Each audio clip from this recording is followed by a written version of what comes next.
Hər vaxtınız xeyir dəyərli izləyicilər. Bugün sizlərlə çox asan, çox rahat keks hazırlayırıq. Bunun üçün 4 ədəd orta boy yumurtamızı mikserimizə əlavə edib yaxşıca qarışdırırıq.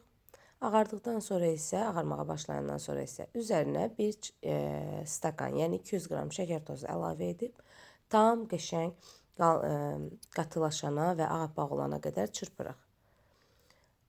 Ərzaqlarımızı çalışırıq ki, otaq temperaturunda istifadə edək. Daha sonra isə üzərinə bir çimdik duz, yarım yemək çay qaşığı soda, bir paket vanil, yarım stakan bitki yağı və bir stakan süd əlavə edirik. Yəni 100 mg bitki yağı, 200 mg isə süd, millilitr isə süd əlavə edib yaxşıca qarışdırırıq. İlk olaraq yumurtanı çarpan zaman mikserimizə yüksək dərəcədə, daha sonra ərzaqları çırpan zaman isə, qarışdıran zaman isə aşağı dərəcədə istifadə edirik.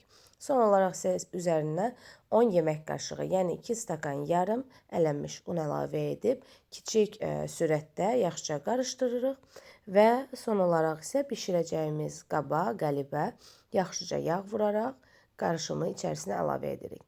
Qeyd edim ki, borcamda bişirən zaman keks daha qəşəng olur, içərisi daha ağappaq, daha yumuşaq, daha gözəl görsənir. Lakin mənim qızım qəlibdə xoşladığı üçün qəlibdə bişirirəm. Əgər borcamda bişirəcəksinizsə 180 dərəcədə təxminən 30 dəqiqə, qəlibdə bişirəcəksinizsə 180 dərəcədə təxminən 50 dəqiqə ərzində bişir. Beləcə keksimiz hazırdır. Çox asan bir şəkildə hazırlandı. Yumuşaqdır. Əgər keksinizin yumuşağın olmağını istəyirsinizsə, siz də ondan mütləq çalışın, az istifadə edəsiniz. Həmçinin ərzaqlarınızı daha öncədən soyuducudan çıxardasınız və yumurtanı yüksək sürətdə çırpıb digər ərzaqları əlavə edəndə isə çox aşağı sürətdə çırpasınız, mikserdə qarışdırasınız. Mümkünsə hətta əlinizdə qarışdırmağı tərcih edə bilərsiniz.